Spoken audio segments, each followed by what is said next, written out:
Maswerteng hapon po mga ka-STL. Narito na po ang resulta ng STL Bulacan para sa araw na to, second draw.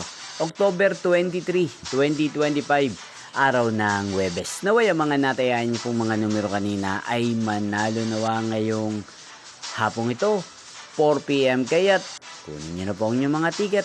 Narito na po ang resulta. Ang mga numerong nanalo sa STL Bulacan ngayong hapong ito, October 23, 2025.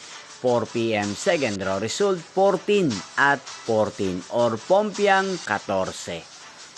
Again 14 at 14.